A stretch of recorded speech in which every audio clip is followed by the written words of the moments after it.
Llawer, thank you for the statement, First Minister. Thank you in particular for recognition of well-being issues, be that from allowing gyms to reopen, which is so important for physical and mental health, and in particular as well, I think, allowing single people to get together in very controlled circumstances. A number of issues, I'll run through them very, very quickly. I'm desperately worried about hospital transmission of the virus.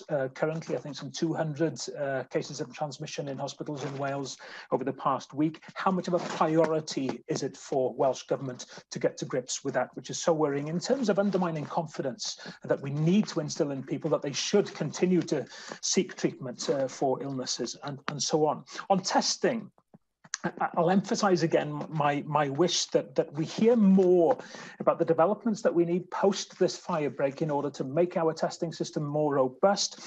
There are exciting advances in technology, which need to be matched by exciting advances in policy as well. My daughter had a COVID test last week, got the test result back in 18 minutes. You know, that's a game changer, and we need to know that that is the direction we're going for wholesale testing in Wales.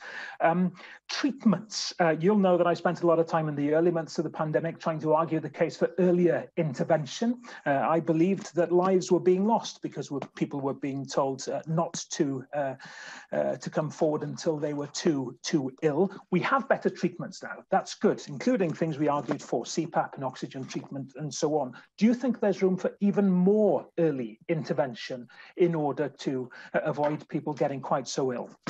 And on hospitality, I'm glad we have clarity on what's happening in hospitality. Tourism is linked to hospitality, of course. Now, can you give us an idea on what we can expect or what should be allowed in terms of accommodation and attractions? We are clearly not inviting people to travel a long distance for tourism purposes, but you are recognising in opening hospitality that recreation is important. What can people expect in tourism? And I make the case again, whether it's tourism or other areas that are still not getting any support from government in terms of financial assistance, please try to fill those gaps. I think what happened with the fund last week, closing within a day or two instead of being open for a month, has undermined confidence. Please look again at that and make sure that businesses are given the support they need. Llawer, so equally rapidly, as I said, the Chief Executive of the NHS said things earlier today on hospital transmission. I'll ask members to look at what he said. I am concerned. I should have said it in answer to Mark Isherwood's question when he talked about people avoiding the NHS. I don't want us to head back to where we were back in April, where there was so much coronavirus in our hospitals that people didn't feel safe in going there for other purposes. And that's just yet another reason why we need to make the very most of this firebreak period and persuade people to behave in different ways beyond it. On the technologies, as I've said, the Health Minister will issue a statement later this week on some of those technological possibilities and how we are preparing for it. I too recognise what Reen Abiorwa said about there being better treatments available in this second wave than in the first, and you can actually see that, I think, already to an extent in the slower path of people from hospital beds into critical care. We do have more people in critical care beds in Wales than we had 3 weeks ago. That's inevitable.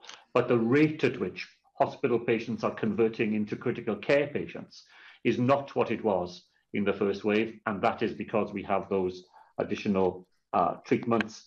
And of course, I recognise the points that Reen made about tourism as well as hospitality.